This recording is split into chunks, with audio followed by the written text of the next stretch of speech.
Sana Holidays vous fait voyager avec Breton d'ailleurs.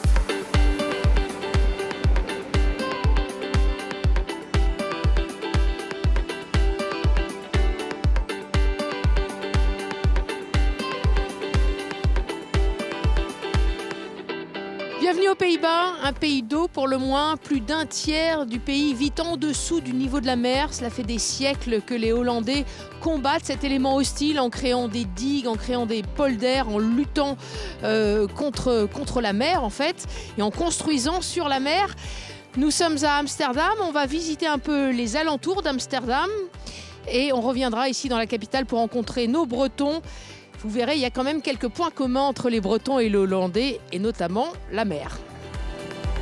Que d'eau dans ce pays qui n'a eu de cesse de gagner des terrains sur la mer, les fameux polders.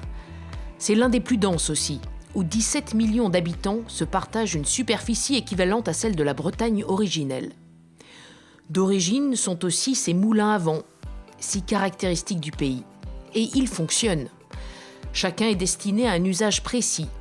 Sciage de bois, production d'huile ou de moutarde, mais la fonction la plus importante, c'est le drainage des polders pour pomper l'eau des rivières derrière les digues afin de cultiver la terre.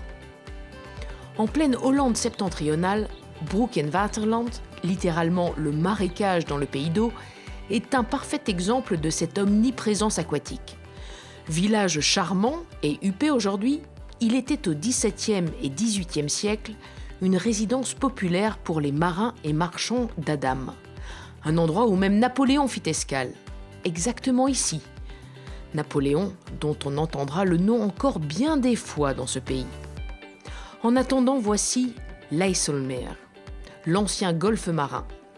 Il est le plus grand lac des Pays-Bas. Et de fait, on croirait à une mer et non à un lac, tellement il est étendu. Marken, que l'on voit au loin, était d'ailleurs une île avant 1957, date à laquelle ce village de pêcheurs fut relié par une digue à la terre. Réputé pour ses maisons vertes et sa rigueur toute protestante, son atmosphère tranche avec la très touristique enclave catholique, Volendam. Petit condensé de toutes les spécialités hollandaises. L'anguille et le hareng sont fameux ici, et le fromage également. Si l'on connaît surtout les dames, le gouda et la mie-molette, Volendam dispose de son propre fromage local. Autant de délicatesses pour les papilles que notre premier breton, Bruno, essaie de contrer avec les siennes, importées de France. On le rencontre aux portes d'Amsterdam. Avec son épouse Astrid, aussi grande que lui, cet ancien directeur informatique s'est lancé dans la bonne chère. Cela après avoir dressé ce constat. La culture de la bouffe n'existe pas en Hollande. Et c'est une grosse différence parce que nous, comment tu fais, et ça c'est la France, tu manges autour d'une table et on se met tous ensemble et on est bien et on mange et on parle et bon, c'est le brouhaha. Et la France s'arrête de travailler pour manger, se mettre à table, aller dans un petit restaurant, boire un petit verre de vin. Tu dis ça à un Hollandais, il te regarde, vous buvez du vin le midi ? Mais on travaille le midi. De toute façon... Ils comprennent pas ça. Dans l'après-midi, on travaille, quoi. On mange notre petite tranche de pain. Tranche de pain, et c'est tout. Mais les entreprises en France, ils se ferment 2 heures. C'est donc ainsi qu'est né Souvenir de France, il y a 12 ans. On a en fait combiné les 2 idées essentielles qui étaient le food truck, donc la crêperie ambulante et la vente de produits du terroir français. On a des food trucks qui sont remplis de délicatesses. Ça va du pain de campagne français, l'épicerie fine. Donc on achète en direct chez les familles bretonnes et françaises. Loïc Kéros qui nous fait le cochon qui vient de Bodéo. Donc là on travaille le jarret qu'on grille, la saucisse, la merguez. On travaille avec la famille Imlet. Ça, c'est les produits de la mer. Les sardines, les anchois, le thon. C'est comment cette famille? Comment s'appellent les produits? La Belle-Illoise. Donc là, c'est une beaucoup plus grosse famille. Bon, ça, c'est la Bretagne. Paul Mazera avec ses cochons sur Égleton. Combien on a de familles comme ça? On travaille avec 43 familles. En opération, on est sur 3 food trucks. Et dans la collection, on en a 5. Ils sont tous baptisés en hommage à Louis de Funès. Donc on a Louis, on a Guillaume, on a Victor, on a Léon, et le petit dernier, Antoine. Et il y a une petite dernière. Alors la petite dernière, c'est Marie. La petite dernière, elle nous fait que les toutes petites choses. Et dedans, on a tout le matériel et on fait sur place, live, les crêpes, les galettes, un peu de saucisson. Mais ça, c'est pour les tout petits groupes. Un arsenal qui fonctionne à plein régime, évidemment, pendant la période des fêtes. Le couple lui-même a d'ailleurs une histoire liée à la fête. Ces deux-là se sont rencontrés le jour de la fête de la Reine, la fête nationale, fin avril, et se sont mariés le 6 décembre à la Saint-Nicolas, bien plus connu que le Père Noël ici. La tradition, c'est que après Sint-Maarten, Sinterklaas arrive en Hollande avec son bateau et plusieurs Zwarte Piet. Et là, c'est le moment que les enfants ils peuvent mettre leurs bottes ou leurs chaussures devant la cheminée. Parce que comme ça, Sinterklaas, il marche sur les toits de toutes les maisons de la Hollande avec leurs Zwarte Piet. Et les Zwarte Piet, ils descendent les cheminées pour donner des cadeaux aux enfants. Donc c'est le clown noir, le Zwarte Piet. Nous, on a gardé notre tradition. On n'avait que des Zwarte Piet cette année quand Sinterklaas est arrivé. Mais il y a d'autres endroits où ils ont décidé de les mettre roses, rouges, parce que, bon, il y a un aspect un peu... raciste. Cela a en effet été une grosse polémique, à tel point que les Nations Unies se sont emparées du dossier en 2014, afin de contraindre le pays à perdre cette tradition. Mais les Hollandais l'ont pour la plupart maintenue.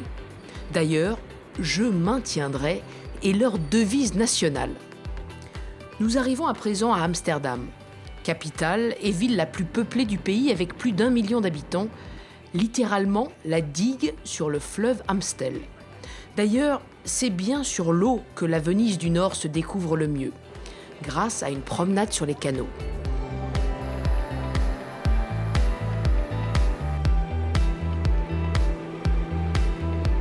Parmi les maisons typiques, souvent penchées, d'Amsterdam, il y a celle-ci, incontournable, la maison d'Anne Frank, dont le poignant témoignage fit le tour du monde, et dont le musée, juste à côté, ne désemplit pas. Terre de grands hommes, c'est aux Pays-Bas que naquirent les plus grands peintres de l'histoire de la peinture. Van Gogh, auquel ce musée est tout entier consacré. Rembrandt, dont la célèbre Ronde de nuit est le chef-d'œuvre à voir au Rijksmuseum. Le musée national tout juste rouvert après 10 ans de restauration. Et, tout à côté, on aperçoit la laitière, autre chef-d'œuvre, de Vermeer cette fois.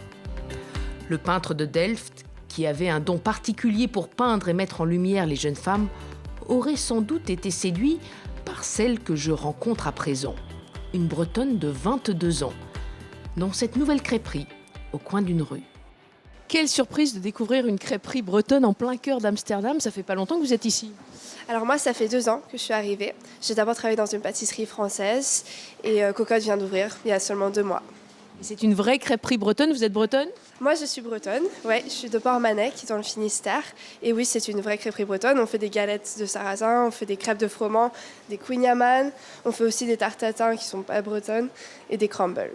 Est-ce que ça s'adapte au goût des Néerlandais qui aiment beaucoup les crêpes quand même?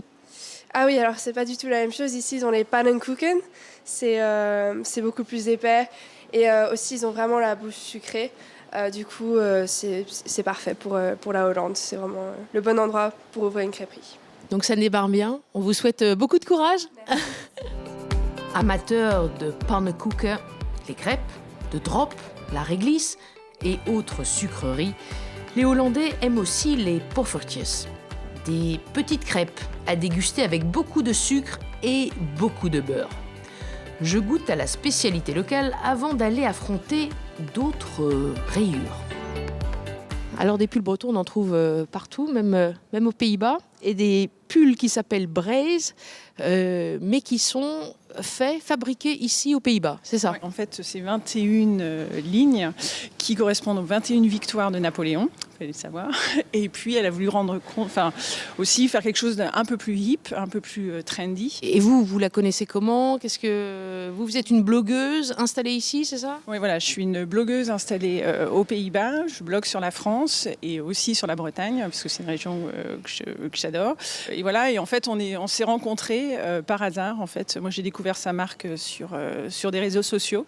On s'est rencontrés dans un bar ici, et puis on s'est dit, faut qu'on fasse quelque chose ensemble. Et les pulls se vendent bien, ils coûtent combien? Alors les pulls... Question très néerlandaise, hein? Oui, un petit peu. Hein. Et en fait, les pulls commencent à partir à 80 € et ça va jusqu'à 120 € pour certains pulls. Alors, ce qu'on va expliquer, c'est qu'en fait, dans beaucoup de ces pulls, il y a aussi du cachemire. Donc, c'est très doux, c'est très fin. Ça se lave, ça se relave, mais voilà, ça bouge pas. C'est vraiment de la super qualité. Vous, ça fait combien de temps que vous êtes ici? Alors moi, ça fait une quinzaine d'années que je suis aux Pays-Bas et une dizaine d'années, pas très loin d'Amsterdam. Bon, merci beaucoup.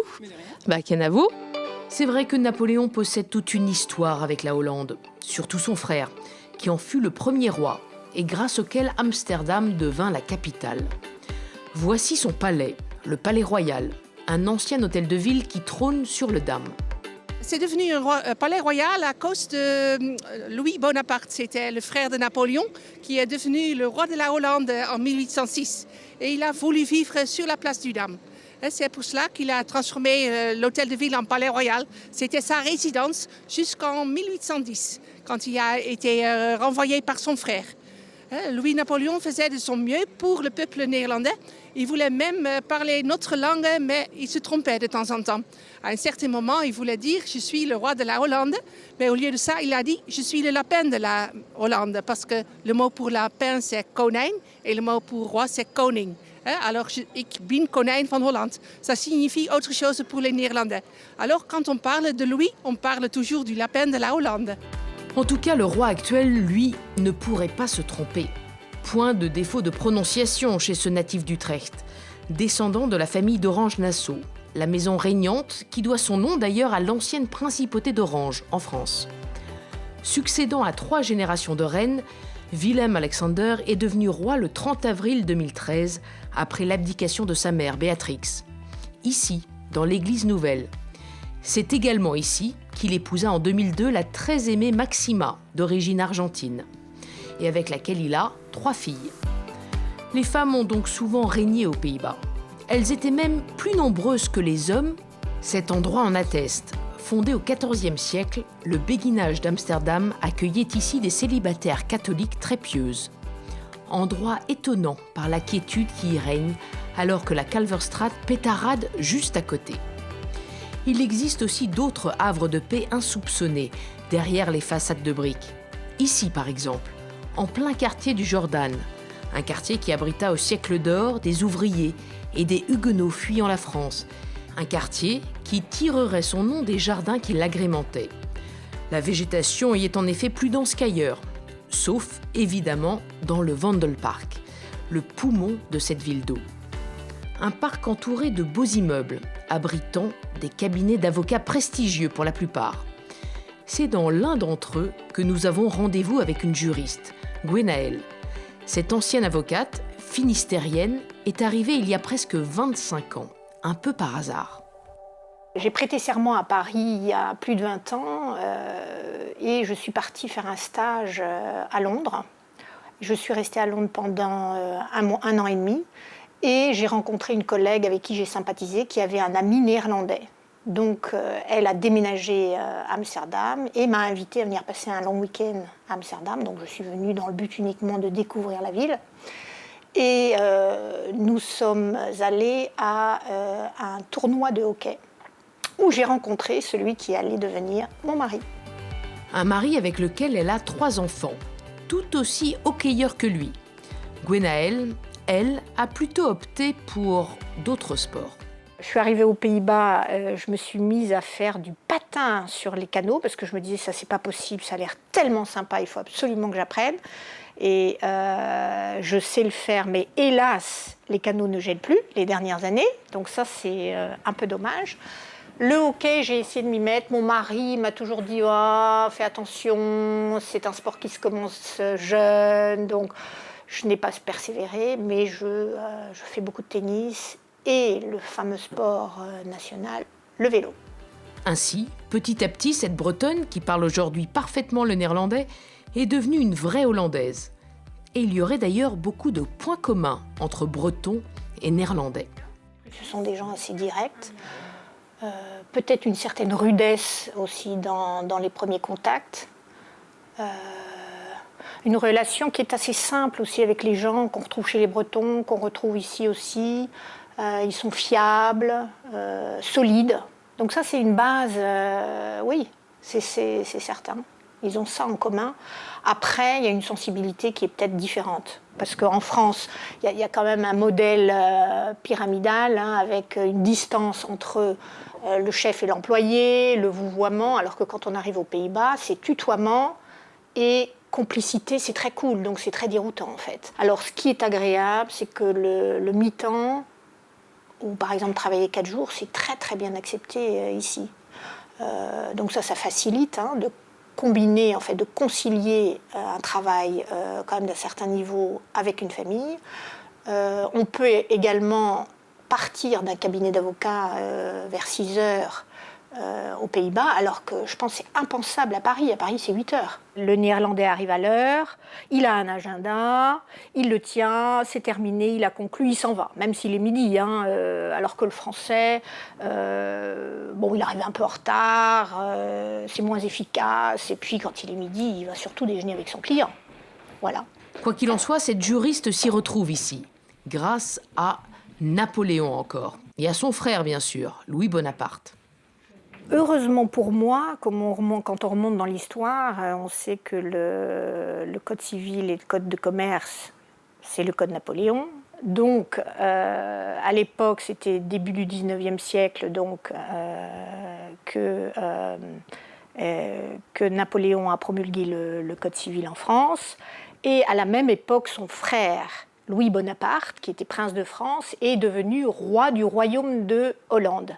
Et donc, il s'est inspiré du code civil et du code de commerce français. Il l'a adapté pour avoir le code aux Pays-Bas. Donc, en fait, et ça, ce sont des origines qui sont toujours d'actualité. Donc, pour moi, ça m'a permis quand même le système n'est pas trop différent. Outre Napoléon, on trouve des traces de Français un peu partout. En haut de la plus célèbre tour de la ville, par exemple, la tour de la Monnaie, bâtie au XVe siècle, dont le premier carillon très précis fut l'œuvre de 2 Alsaciens, les frères Émony. Autre Français célèbre à avoir résidé ici, René Descartes. Le mathématicien vécut exactement là, dans cette maison dont le fronton affiche une devise sur la liberté qui a de quoi plaire à notre prochain Breton. Brieux-Yves habite au dernier étage de cette jolie maison aux briques noires et aux volets rouges, baptisée la Spatule, l'Epelaar. Ce sociologue et politologue breton, au sang mélangé, habite ici depuis plus de 25 ans. Les Néerlandais sont un peuple épris de liberté comme les Bretons. Les Néerlandais sont un peuple de la mer comme les Bretons. Les Néerlandais sont un peuple d'aventure. Ce sont des explorateurs comme les Bretons. Alors, on ne le dirait pas, mais du sang celtique coule dans ses veines. Une mère bretonne, institutrice catholique. Elle choisit dans les années 50 d'aller en Afrique, aussi loin que possible de la Bretagne, pour voir de nouveaux peuples, pour voir aussi comment le peuple algérien se libère du joug français. Elle atterrit dans le Sahara, le Grand Erg occidental. Et là, à El Goléa, en 1955-56, elle rencontre dans un petit cercle de jeunes diplômés mon père, un Africain, un Algérien, un Aratine, un noir du Sahara. Et, il est français et il est catholique. C'est que mon grand-père s'est converti au catholicisme en 1910. Et c'est dans ce contexte-là que la Bretonne, qu'est ma mère, et le Saharien, qu'était mon père, tombent amoureux l'un de l'autre. Lui est tombé amoureux 2 fois d'une Hollandaise. Et si ce Breton militant est venu ici dans les années 80, c'est grâce à SOS Racisme. Je suis au Bureau national avec Kaïssa Titus, Pierre Rehman, et puis il y a bien sûr Harlem Désir, Malek Bouti, avec qui j'ai fait un voyage de l'égalité en 85, de Paris à Stockholm et retour. Je suis chargé d'organiser 2 étapes dans ce voyage international, un bus de 30 jeunes, Hambourg et Amsterdam. Et à Amsterdam, je vais rencontrer l'amour. Je vis depuis 89 aux Pays-Bas grâce à l'amour. Et grâce à son travail aussi. Il œuvre aujourd'hui pour l'Institut néerlandais du travail social, tout en ayant été élu. Pour autant que je sache, je suis le premier élu français aux Pays-Bas. J'ai été élu pour le conseil d'arrondissement de Zeeburg, c'est un des quartiers d'Amsterdam, entre 2002 et 2006. J'ai été élu sans être néerlandais.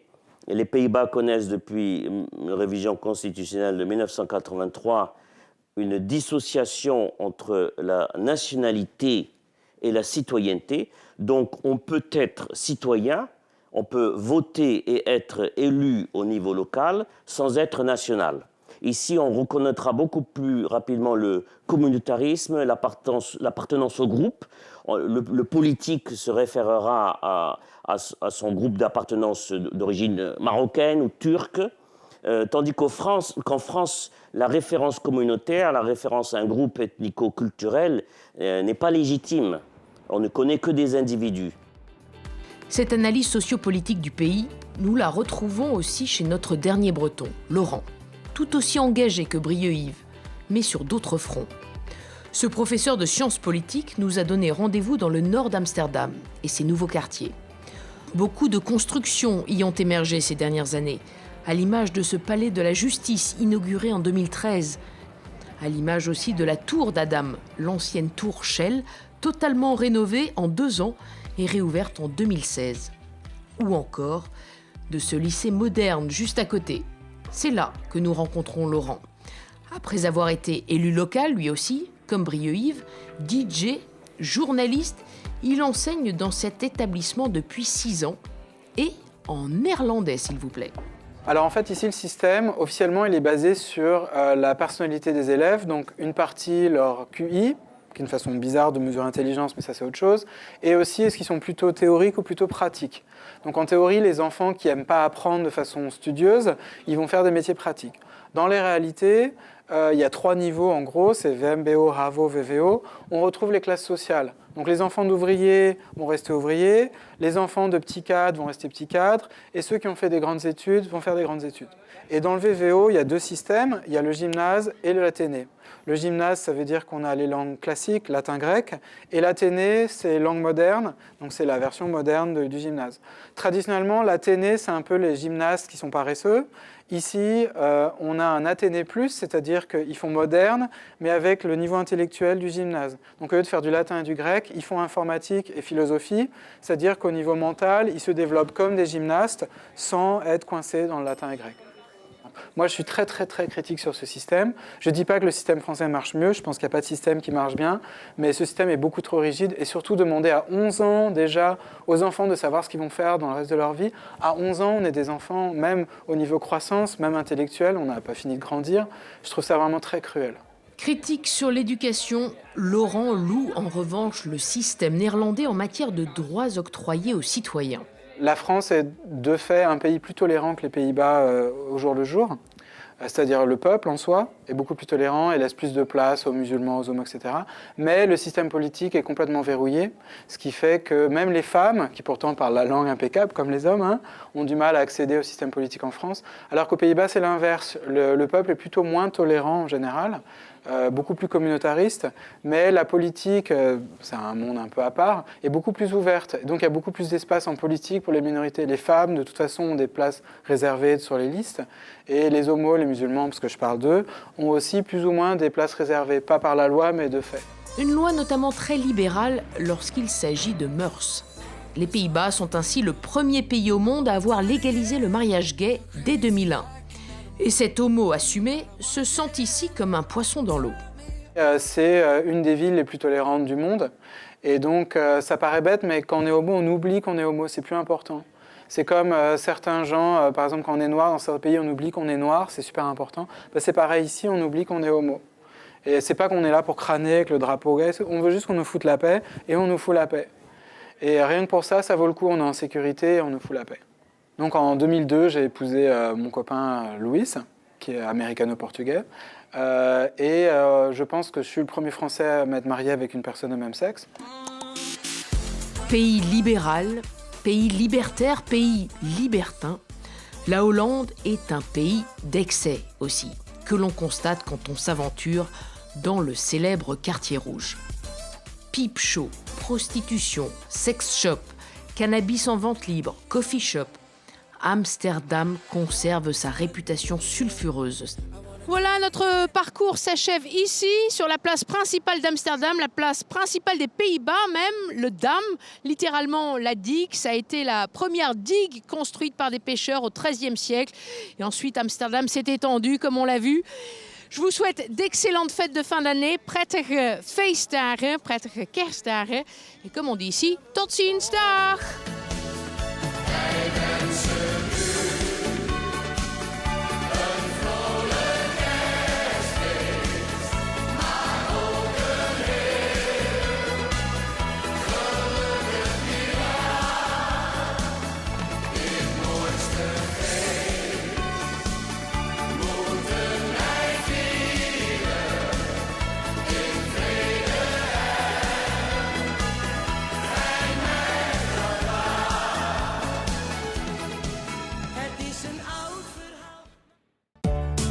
Salin Holidays vous a fait voyager avec Breton d'ailleurs.